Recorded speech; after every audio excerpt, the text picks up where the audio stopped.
सभी विद्यार्थी जी को दिल से जय हिंद। तो आज हम समझेंगे क्लास 10th का मैथ प्रश्नावली 2.3 का क्वेश्चन नंबर 2। क्या समझेंगे? क्वेश्चन नंबर 2 हम आपको पहला क्वेश्चन का जितना भी क्वेश्चन है, यानी पहला दूसरा तीसरा, हम ये पढ़ा दिए हैं। ठीक है, अब जो दूसरा क्वेश्चन है इसको हम हल करेंगे कि क्वेश्चन क्या दिया है। ठीक है, तो सबसे पहले हम क्वेश्चन को पढ़ते हैं, समझते हैं। ठीक है, जब आप ध्यान से पढ़ेंगे ना तब आपको समझ में आएगा। पहले बहुपद से दूसरे बहुपद को भाग करके जांच कीजिए कि क्या प्रथम बहुपद द्वितीय बहुपद का एक गुणनखंड है। यानी इसमें चेक करना है, पहले बहुपद से दूसरे बहुपद में भाग करना है और जांचना है कि आपका जो बहुपद है द्वितीय बहुपद का एक गुणनखंड है कि नहीं है। ठीक है, तो दूसरा क्वेश्चन का हम पहला क्वेश्चन इधर देखते हैं कि क्या दिया है। यहाँ देखेंगे, देखिए यहाँ दिया हुआ है, देखिए ध्यान से देखिए, यहाँ पहला क्वेश्चन दिया हुआ है कि टी, दिखाई दे रहा साहब, अच्छे से दिखाई दे रहा है ना जी। यहाँ दिया टी स्क्वायर माइनस 3, यानी टी स्क्वायर माइनस 3 कमा 2t पर पावर कितना है 4 है, प्लस 3t पर पावर कितना है 3 है, माइनस फिर से 2t पर पावर कितना है 2 है, माइनस 9t माइनस 12t। ये आपका क्या है, पहला दिया है। क्या दिया? पहला क्वेश्चन। अब इसी को हम कॉपी पे हल करके आपको बताएंगे। ठीक है, तो चलिए यहाँ पे देखेंगे, यहाँ पे हम पहला क्वेश्चन हल करेंगे। सबसे पहले यहाँ पे देखेंगे कि हम यहाँ पे क्या रखें। यहाँ पहले हम इसको ऐसे लिख लेते हैं, टी स्क्वायर माइनस 3। अब भाग किस में करना है? इसमें करना है। टी पर घात कितना है, पावर 4 है, प्लस 3t क्या है, क्यू है, minus 2t square minus 9t minus 12। ठीक है, ये है ना। अब इसी में हमको क्या करना है, भाग करना है। क्या करना है? भाग करना है। इसको खूब अच्छे से ध्यान से समझिएगा। ठीक है, अब आप बताइए, यहाँ पे आपका टी स्क्वायर है, यहाँ पे क्या है, 2t पर पावर क्या है, 4 है। क्या है? 4 है। तो अगर हमको सबसे पहले हमको ये देखना है कि यहाँ पे हमको 2t पर पावर 4 आना चाहिए, हर हाल में किसी तरह से भी आना चाहिए। ठीक है, पहले हम इसी को देखते हैं। ठीक है, तो अगर हम यहाँ पे कौन सी संख्या रखेंगे, क्या रखेंगे कि मल्टीप्लाई करने पे, गुणा करने पर 2t पर पावर 4 यानी 4 आना चाहिए। ठीक है, तो अगर हम यहाँ पे 2t स्क्वायर रखते हैं, कितना, 2t स्क्वायर रखते हैं, तो क्या मेरा 2t पर पावर 4 आ जाएगा? तो आ जाएगा। अगर 2t स्क्वायर में अगर हम t स्क्वायर से गुणा करेंगे, तो यहाँ देखिए, ध्यान से देखिए, अगर 2t स्क्वायर गुना t स्क्वायर करेंगे तो 2 का 2 वैसे रहेगा, वैसे रहेगा कि नहीं। ये आपका क्या हो जाएगा, जुड़ जाएगा, घात क्या हो जाएगा, जुड़ जाएगा। तो ये आपका क्या आ गया, 2t 4। ठीक है, तो यहाँ लिखेंगे 2t पर पावर कितना लिखेंगे, 4 लिखेंगे। ठीक है, अब देखिए, ये अब 3 से अब मल्टीप्लाई करेंगे। देखिए पहले हम t से मल्टीप्लाई किए इसमें, तो आपका इतना आया। अब फिर -3 से गुणा करेंगे, इसी में गुणा करेंगे। तो अगर हम 2t स्क्वायर में अगर हम 3 से गुना करते हैं तो ये प्लस में, ये माइनस में। ठीक है, तो प्लस माइनस क्या होता है, माइनस होता है, आपको पता होगा। अगर 3 से हम गुना करेंगे 2 में, तो 3 दूना क्या हो जाएगा, 6 हो जाएगा। तो 6t स्क्वायर हो जाएगा, 6t स्क्वायर हो जाएगा। ठीक है, समझ में आ रहा है जी।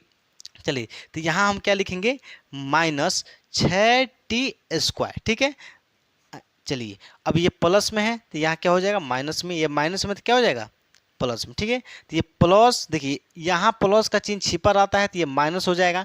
इसको यानी ये माइनस और ये प्लस में है, तो माइनस प्लस क्या हो जाएगा, कट जाएगा, आपका क्या हो जाएगा, कट जाएगा। ठीक है, ये माइनस में है तो क्या हो जाएगा, प्लस में। तो ये प्लस और प्लस क्या हो जाएगा, जुटेगा कि घटेगा, जुटेगा। तो 6t स्क्वायर और फिर से 3, सॉरी यहाँ थोड़ा सा मिस्टेक हो गया है। यहाँ पे ये जो है ना, ये 6 - 6t स्क्वायर, ये इसके सामने रहेगा, इसके सामने, स्क्वायर के सामने, यहाँ -6t स्क्वायर। ठीक है, इसके सामने रहेगा, थोड़ा सा मिस्टेक हो गया है। ठीक है, इसके लिए मैं क्षमा चाहता हूँ, हम ध्यान नहीं दिए हैं क्यू पे। ठीक है, तो यहाँ पे देखिए, तो ये माइनस में, तो यहाँ क्या हो जाएगा, प्लस हो जाएगा। क्या हो जाएगा, प्लस। तो ये प्लस और माइनस क्या होता है, माइनस होता है, क्योंकि माइनस में किस में, प्लस में।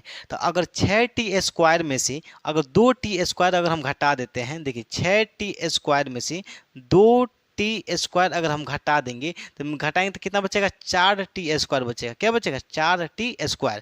तो यहाँ क्या लिखेंगे, तो सबसे पहले आपका बचा हुआ है ना, तो इसको हम ऐसे उतार लेंगे, इसको क्या कर लेंगे, उतार लेंगे। तो 3t पर क्या है, क्यू है, तो क्यू उतार लेंगे। उतार लिए, यहाँ तो कोई दिक्कत है। ये आपका घटाए हैं तो कितना बचा है जी, 4t² ना, तो यहाँ प्लस में लिखेंगे 4t²। ठीक, अब क्या बचा हुआ है, -9t और -12, ये बचा हुआ है ना, बचा हुआ है कि नहीं बचा है, बचा है कि नहीं बचा है जी, बचा है। अब यहाँ पे हम क्या रखेंगे कि गुना करने पर 3tq आना चाहिए। क्या आना चाहिए, 3tq आना चाहिए हर हाल में। ठीक है, क्योंकि हमको पहले इसको काटना रहता है। ठीक है, ये रूल होता है। ठीक, तो अगर हम यहाँ पे प्लस में 3t रखते हैं, क्या रखते हैं, 3t रखते हैं, अगर हम 3t में 3t रख दिया, अगर 3t में अगर हम t² से गुना करेंगे, t² से गुना करेंगे तो क्या 3 का 3 ही रहेगा, और t ये क्या है आपका 2 यहाँ है ना, जब गुना करेंगे तो 3 हो जाएगा, तो ये 3 t पर पावर क्या हो जाएगा, 3 हो जाएगा। क्या हो जाएगा, q हो जाएगा। ठीक है, तो यहाँ आ जाएगा आपका 3tq आ गया। अब इसी -3 से फिर गुणा करेंगे 3t में, तो यहाँ गुणा करेंगे 3t में, हम क्या करेंगे, गुणा करेंगे -3 से। तो यहाँ देखिए 3 3 क्या हो जाएगा, 9t। क्या हो जाएगा, 9t। प्लस में है माइनस में, प्लस माइनस क्या हो जाएगा, माइनस। तो यहाँ क्या लिखेंगे हम, यहाँ क्या लिखेंगे बताइए, यहाँ लिखेंगे -9t। समझ में आ गया, क्या लिख दिए, -9t। ठीक, अब यहाँ पे आपका क्या है, -12 नहीं, अब इसको लाइन खींच दिए, लाइन खींच दिए ना जी, लाइन खींच दिए। अब ये प्लस में है तो क्या हो जाएगा माइनस, ये माइनस में है तो क्या हो जाएगा प्लस, ये प्लस माइनस क्या हो जाएगा, क्रॉस हो जाएगा, कट जाएगा, कट गया ना। और यहाँ आपका क्या बचा हुआ है, स्क्वायर वाला ना, तो इसको हम ऐसे ही 4t² उतार लेंगे। और ये प्लस में है, ये माइनस में है, तो प्लस माइनस क्या होता है, कट जाता है, आपको पता है। अब यहाँ क्या बच गया है, -12। क्या बचा है, -12 बचा हुआ है। ठीक है, चलिए अब यहाँ पे हम क्या रखेंगे कि 4t² आना चाहिए। क्या आना चाहिए, 4t²। तो यहाँ पे पहले से t² दिया हुआ है, केवल हमको 4 रखना है। अगर हम यहाँ पे प्लस में 4 रख देते हैं, प्लस में 4 रख देते हैं, अगर 4 में t² से गुना करते हैं, 4 में t² से गुना करते हैं, तो आपका 4t² आएगा कि नहीं आएगा, बताइए तो, आएगा कि नहीं आएगा, आएगा बबुआ। तब देखिए यहाँ लिखेंगे 4t² हो गया ना।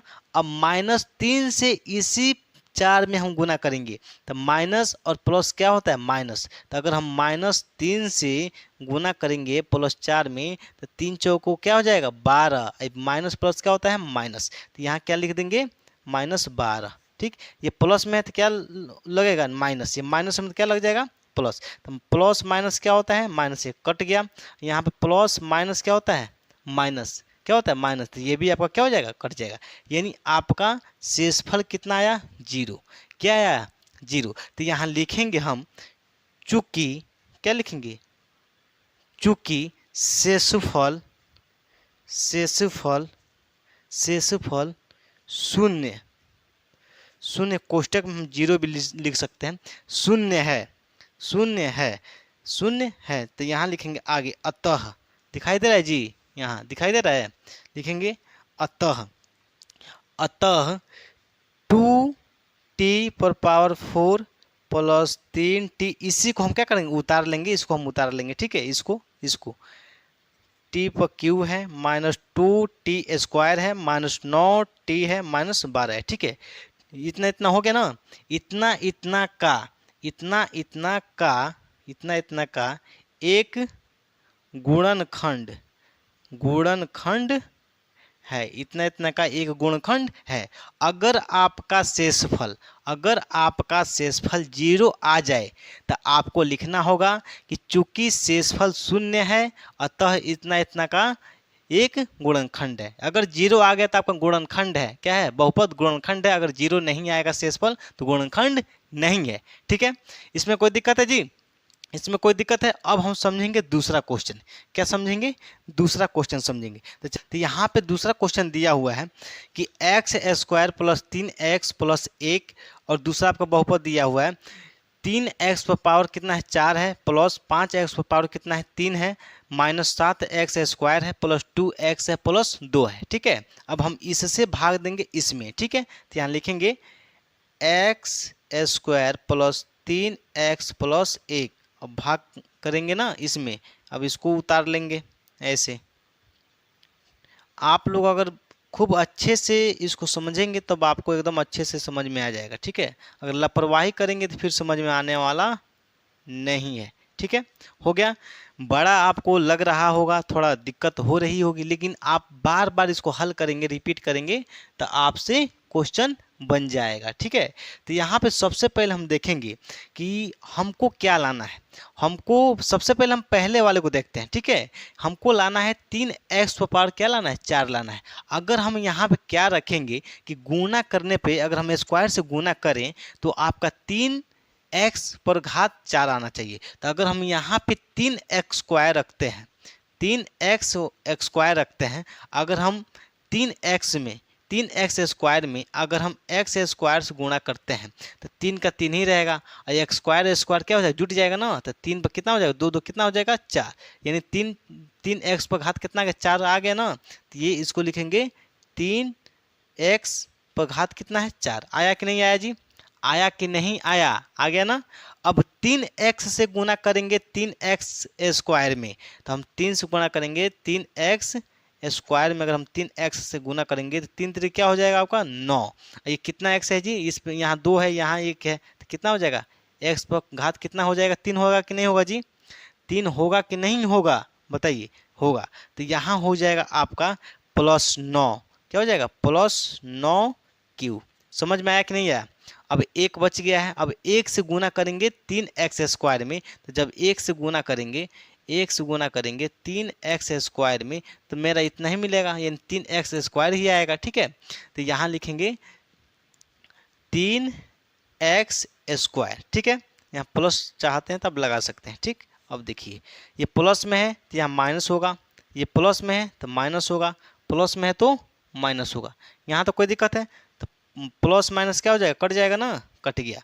ये प्लस माइनस क्या होता है आपका माइनस होता है, क्या होता है माइनस होता है। तो अगर 9x³ में से 5x³ घटाएंगे, 9x³ में से 5x³ अगर हम घटा देंगे तो 9 में से 5 घटाएंगे कितना बचेगा 4, तो कितना बचेगा जी x³ लिख देंगे, यानी 4x³ बचेगा ना। तो यहाँ क्या लिखेंगे 4, क्या लिखेंगे 4। अब देखेंगे यहाँ पे सबसे बड़ा आपका 9x³ है ना, तो इसके आगे का चिन्ह देखते हैं तो माइनस है, क्या है माइनस, तो लिखेंगे -4x³, क्या लिखेंगे 4x³ लिखेंगे। ठीक, अब यहाँ देखिए 7x स्क्वायर माइनस में है, ये प्लस था तो माइनस हो गया, तो माइनस माइनस क्या होता है प्लस होता है, क्या होता है प्लस होता है। तो 7x स्क्वायर 3x स्क्वायर कितना हो जाएगा -10x स्क्वायर हो जाएगा, कितना हो जाएगा 10x स्क्वायर। समझ में आया। यहाँ क्या है +2x है तो लिख देंगे +2x, +2 है तो +2 लिख दिए। समझ में आया कि नहीं आया बताइए। यहाँ तो कोई दिक्कत है जी, कोई दिक्कत नहीं। ठीक है, एकदम अच्छे से एकदम साफ सुथरा लिखिएगा। ठीक है, अब हम यहाँ पे क्या रखेंगे कि गुना करने पर, यानी x स्क्वायर से गुना करने पर -4q आना चाहिए, -4q आना चाहिए। तो अगर हम यहाँ पे -4x रखते हैं, क्या रखते हैं 4x, देखिए तो अगर -4x में हम x स्क्वायर से गुना करेंगे तो देखिए यहाँ 4 है -4 है तो -4 हो जाएगा, और x यहाँ 1 है यहाँ 2 है तो गुना होगा तो क्या 3 हो जाएगा। आया कि नहीं आया बताइए, आया कि नहीं आया, आ गया। तो यहाँ लिखेंगे -4x³ आ गया, आया कि नहीं आया, आ गया ना। अब चलिए अब 3x से गुना करेंगे इसी 4x में, तो 3x से गुना करेंगे -4x में, यानी 3x से गुना करेंगे 4x में तो कितना आएगा 3 चौक कितना हो जाएगा जी 12, x एक यहाँ है तो क्या हो जाएगा x तुम्हारा 2 है, प्लस माइनस क्या हो जाएगा माइनस, क्या हो जाएगा माइनस, तो ये हो जाएगा आपका -12x² हो जाएगा। होगा कि नहीं होगा, होगा कि नहीं होगा जी, एकदम होगा। ठीक, अब देखिए अब आपका क्या बच गया है यहाँ पे 1, अगर हम 1 से गुना करेंगे 4x में, किस में 4x में, तो ये प्लस में है ये माइनस में है, तो प्लस माइनस क्या हो जाएगा 1 से गुना कीजिए -4x में, यानी 1 से 4x में, तो आपका -4x आएगा कि नहीं आएगा, आएगा। तो इसके आगे क्या लिखेंगे -4x लिखेंगे। ठीक, देखिए अब यहाँ पे ये माइनस में है तो क्या हो जाएगा प्लस में, माइनस में है तो क्या हो जाएगा प्लस में, माइनस में है तो क्या हो जाएगा प्लस में। तो ये प्लस माइनस क्या होता है, माइनस ही होता है, यानी कट जाएगा। यहाँ पे माइनस प्लस क्या होता है, माइनस ही होता है। तो अगर 12x² में से 10x² बच्चा घटाएंगे यानी 10 निकाल देंगे तो आपको 2 बचेगा ना। तो ये हो जाएगा सबसे बड़ा क्या है 12 है, इसका माइनस का चिन्ह सॉरी प्लस का चिन्ह है, तो क्या हो जाएगा आपका 2x²। क्या हो जाएगा 2x²। यहाँ देखिए ये आपका 2x है, यहाँ क्या है आपका 4x है, क्या है 4x है ना। तो ये माइनस था तो प्लस हो गया, तो प्लस प्लस क्या होता है जुड़ता है। तो 4x + 2x कितना हो जाएगा 6x, तो हो जाएगा 6x प्लस 2 है तो +2। यहाँ तो कोई दिक्कत है जी, यहाँ तो कोई दिक्कत है। अब यहाँ पे आप दिमाग लगाइए कि यहाँ पे हम कौन सा अंक रखें कि x² से गुना करने पर 2x² आना चाहिए, कहना चाहिए 2x²। तो यहाँ पे ऑलरेडी x² दिया हुआ है। अगर हम यहाँ पे +2 रख देते हैं, अगर 2 में x² से गुना करेंगे, अगर 2 में x² से गुना करेंगे तो आपका 2x² आएगा कि नहीं आएगा, बताइए आएगा कि नहीं आएगा जी, आएगा। तो यहाँ पे क्या हो जाएगा आपका 2x² हो जाएगा, हुआ कि नहीं हुआ, हो गया। अब देखिए अब 3x से गुना करेंगे हम 2 में, 3x से गुना करेंगे 2 में, देखिए 3x गुना 2, 3 दूना क्या हो जाएगा 6x होगा कि नहीं होगा, होगा कि नहीं होगा, होगा। तो देखिए ये हो जाएगा आपका +6x, हुआ कि नहीं हुआ, हो गया। अब 1 से गुना करेंगे 2 में, तो 1 से गुना करेंगे 2 में, 1 से गुना करेंगे 2 में तो आपको 2 ही आएगा। तो यहाँ क्या हो जाएगा आपका +2 हो जाएगा, ठीक। प्लस से का चिन्ह छिपा रहता है ना, तो प्लस है तो यहाँ माइनस हो जाएगा, प्लस है तो माइनस हो जाएगा, प्लस है तो माइनस, माइनस प्लस क्या हो जाएगा कट जाएगा, ठीक। अब यहाँ देखिए ये भी क्या हो जाएगा कट जाएगा, प्लस माइनस क्या हो जाएगा कट जाएगा, ये भी क्या हो जाएगा आपका कट जाएगा। यानी आपका शेषफल कितना आया 0, शेषफल कितना आया जी 0। फिर यहाँ लिखेंगे चूंकि, क्या लिखेंगे चूंकि शेषफल, क्या लिखेंगे चूंकि शेषफल 0 है, क्या है शेषफल क्या है जी 0 है। यहाँ लिखेंगे अतः अब इसको उतार लेंगे, इसको उतार लेंगे, अतः 3x⁴ + 5x⁴ -7x² + 2x² + 2 का एक क्या है गुणनखंड है, क्या है गुणनखंड है, क्या है गुणनखंड है। समझ में आ गया, समझ में आया कि नहीं आया, आया कि नहीं आया जी। आप चाहें तो इसको भी उतार सकते हैं, आप चाहें तो इसको भी आगे यहाँ उतार सकते हैं, यहाँ पे कोष्टक में करके x² + 3x + 1 यहाँ कॉमन लगा करके उसके बाद से इसको उतार के, यानी इतना इतना का एक गुणनखंड है, ठीक है। यहाँ भी जो पिछला क्वेश्चन है उसमें भी आप इसको बना लीजिएगा, आगे इसको उतार लीजिएगा कितना इतना और इतना इतना का एक गुणनखंड है, ठीक है। तो ये रहा आपका दूसरा क्वेश्चन। समझ में आया कि नहीं आया जी, समझ में आ गया ना। चलिए अब जो तीसरा क्वेश्चन है, जो आपका तीसरा क्वेश्चन है, तीसरा क्वेश्चन इसको हम आपको लिख देते हैं यहाँ पे। तीसरा क्वेश्चन क्या है, तीसरा क्वेश्चन यहाँ दिया हुआ है कि x पर पावर कितना है 3, यानी x³ - 3x + 1। और फिर से क्या दिया आपका x पर 5 दिया है, फिर -2t क्या दिया है, सॉरी टी नहीं दिया है, टी नहीं है, टी नहीं है, 4x³ है, क्या है 4x³ है, -4x³ + x² + 3x + 1, ठीक है। इसको आप होमवर्क में कर लेना है, किस में कर लेना होमवर्क, यानी जो तीसरा नंबर जो क्वेश्चन है इसको होमवर्क में आपको सॉल्व करना है, क्या करना है सॉल्व करना है, ठीक है। तो आप इसको प्रैक्टिस के लिए आप इसको क्या कीजिएगा होमवर्क में खुद ट्राई कीजिएगा अपना दिमाग लगा करके, यानी हमसे क्वेश्चन बनेगा कि नहीं बनेगा, ठीक है। तो चलिए अब अगला जो क्वेश्चन है तीसरा नंबर उसको हम अगले नेक्स्ट वीडियो में समझेंगे, ठीक है। तब तक के लिए सभी विद्यार्थी जी को दिल से जय हिंद जय भारत।